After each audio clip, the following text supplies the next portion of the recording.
What's up, man? It's your big brother K-Rino. We're going to get right into it, man. We're going to get right into it. In this wave of attacks against the Honorable Minister Louis Farrakhan, all at the behest of the prominent members of the Jewish community and big-time elite Jewish organizations, you're seeing a lot of these black athletes and entertainers fearfully backing off any support and love for Minister Farrakhan.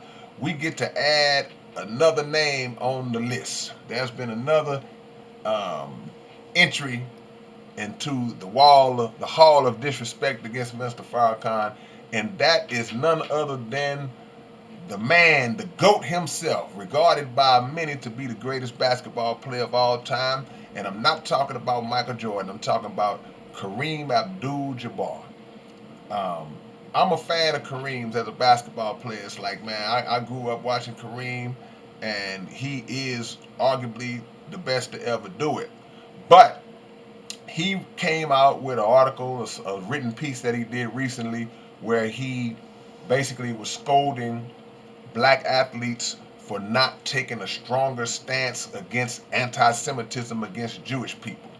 And I guess he felt as though he was really enlightening the world and dropping some bombs and educating these younger, ignorant athletes, because he went on to say that he talked about Deshaun Jackson, Steven Jackson, and how bad it was that these guys would come out and speak anti-Semitic words and support the anti-Semitic Minister Louis Farrakhan.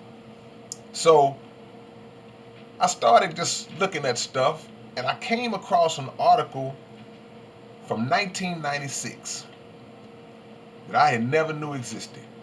And in that article, Kareem Abdul-Jabbar was at an event. I guess he was speaking to some students, some young people, and I don't know how the subject came up, but he ended up saying, "I'm an Orthodox Muslim." He said he's an Orthodox Muslim. "I'm not part of Farrakhan's little group." Those were his exact words. He said Mr. Farrakhan is part of the problem and is a demagogue who is taking advantage of misery in the black community. This is in 1996. I never knew Kareem had uttered those words about the minister. In this particular article, he was not pressured. He was not, I mean, the recent article, he wasn't pressured or anything. He just took it upon himself to come out and speak out on it 24 years later. And he still seems to have this issue with Mr. Farrakhan. Now, Kareem is not uh, a dumb person. Kareem is smart as hell, man. Kareem got a lot of sense. So it's kind of interesting to me that somebody like Kareem Abdul-Jabbar would not be able to hear what Mr. Farrakhan says, read something he says, and process it in its proper context. That's what the Jews do. They have a full understanding of what the minister said and what he means when he says certain things, but they take it out of their context to fit the narrative that they're trying to present of him being racist, anti-Semitic, homophobic, a bigot, and all of these other names, and the names that they called him, comparing him to Hitler and all kind of other stuff. So the question now is, why is Kareem doing this? What's Kareem's motive to do it? What's Jamel Hill's motive to do it? All these people who are deciding, yeah, let's come out against Farrakhan. I'm gonna tell you what my theory is. And once again, I'm speaking from the book of K-Rino. I'm not speaking about anything that I overheard, any secret tapes of Kareem. No, I don't have none of that. I just know that when you talk about how the elite Jews control pretty much everything, they hate when you say that. But it's true. Look at how fast Nick Cannon lost his job when he made the comments he made. Look at how fast others have lost their jobs and their careers when they make comments that they don't like. So you either are trying to keep a spot, gain a spot, or not lose a spot. Those are three of the main reasons why you see people come out, black people come out and jump on board with the Jewish community. In Kareem's case, I'm going to give you a little history. When Kareem Abdul Jabbar was in the NBA, great a player as he was very antisocial and very non engaging with teammates and, more importantly, with media. He didn't like to talk to the media, didn't really like to do interviews, always seemed bothered when somebody wanted to talk to him. He just was that guy. He carried himself in a way of like, I'm above you, that I don't have time for this. It always seemed like it just wasn't something he was interested in doing. That attitude came back to bite him years later after he retired, because now from the 80s, Kareem played in the 70s and the 80s, they didn't make a lot of money back then. I don't care if you're the biggest superstar in the world, you didn't make a lot of money back in those days. And by Kareem being the antisocial type of guy that he was, he didn't really get a lot of endorsements. You saw him in a few movies here and there. He fought Bruce Lee in the movies and the airplane and all that, but you didn't see Kareem on commercials and like Magic and Jordan and Bird and all them. So years later, when your money ain't where you would like for it to be, and you've been retired from basketball 8, 10, 15 years, 20 years, you start to realize the economics of the game is different now. The lowest guy on an NBA roster could play 5 years and would probably have amassed more money than Kareem Abdul Jabbar made in his entire career. I don't think there was ever a time in Kareem's career that he made $3 million a year in a contract, $5 million a year in a contract. I'm saying all that to say this. A time came in Kareem's life where he wanted to try to get back into the game. Not to play, but coaching and just being involved with an organization.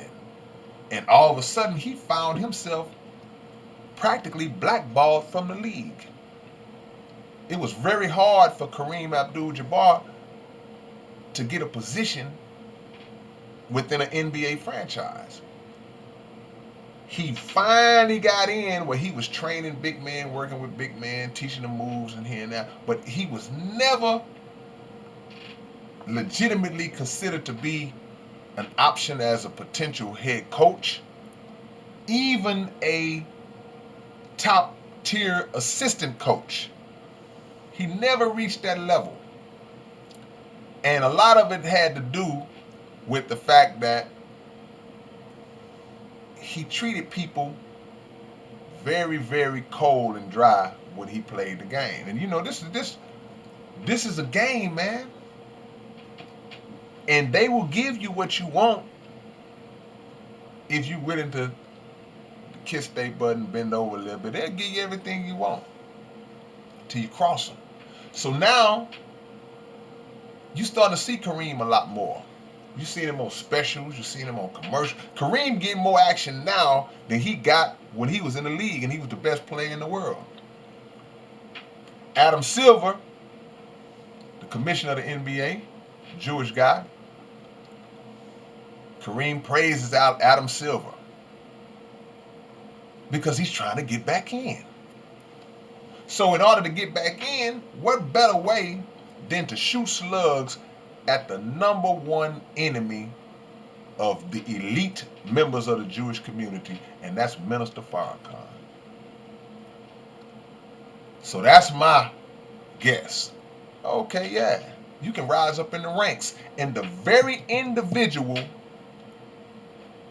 who was trying to check Nick Cannon and basically trying to make Nick Cannon feel like the truth that he spoke was not true, that's the very individual who wrote the article praising Kareem. So all these people in this circle. Now Kareem Abdul Jabbar did something that I was aware of about 20-some years ago.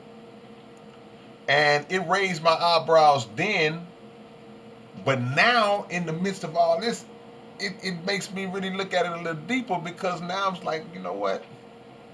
You know what kind of dude is this? In 1997, Kareem Abdul Jabbar sued a UCLA football player named Sharman Shaw. This is 1995, not 1997. He got his lawyers to come out in an attempt to sue this young man because this young man converted to Islam and was now calling himself Kareem Abdul Jabbar. The basketball player spells his name Kareem. The football player, the young guy, was spelling his name Karim. But nevertheless, the pronunciation was the same as Kareem Abdul Jabbar. And I remember thinking, when I first saw this story back then, I said, how can Kareem feel that he's able to sue this young cat over a Muslim name that he himself has no ownership of? You don't own the name Kareem Abdul Jabbar. Those are Muslim names, in most cases, are attributes of God. They have meaning to them. You're not the only Kareem in Islam. You're not the only Muhammad in Islam. You're not the only Ali in Islam. There are many men named Muhammad Ali. So Kareem sought to sue this young man because he felt as though it was an infringement on his brand. I'm Kareem Abdul Jabbar. The young man played for UCLA. Kareem went to UCLA. The young man wore 33. Kareem wore 33. Just two different sports. They played football and they had the same name. In my eyes, it was more of a tribute as far as the jerseys and all that. But the young man who changed his name to Kareem, he was given the name by his spiritual advisor, his Islamic leader, granted him that name, which goes back to what I just said. There are many people in Islam. Hell, there's many people in America that got the exact same name. You got Michael Jordan, you got Michael B. Jordan. Can Michael Jordan, the basketball player, come out and try to tell Michael B. Jordan, hey man, you can't be that name? No, that's his name, or his government name. You have Michael Jackson, the singer. Then you have, I remember a football player. His name was Michael Jackson. And I know what you're thinking. Well, it's a difference if that's your birth name that you didn't have any control over compared to giving yourself a name. No. In Islam, there are many black people walking around here whose name used to be Johnny Williams, and now they calling themselves Akbar Shabazz. You see what I'm saying? So those names are attributes that the person who carries those names are to live up to those names, the qualities of those names. So if he's Kareem, then and you Kareem, then both of y'all Kareem. But to try to sue this man, that says something to me about Kareem back then, which leads me to why I say I would not put it past him to be trying to get in and get him a spot, because the money is good. And as a player from the 70s and the 80s, he never made the kind of bread. A lot of those brothers missed out on what they were truly worth as players because the economics were different back then. So this constant denunciation of Minister Farrakhan and this treatment that he's been subjected to is a new trend. It's a wave. It's a flood of propaganda. But the people are gonna swallow the flood. Y'all leave y'all comments below. If anything I said caught your interest, tell me what y'all think. And I got another one coming real soon. Peace.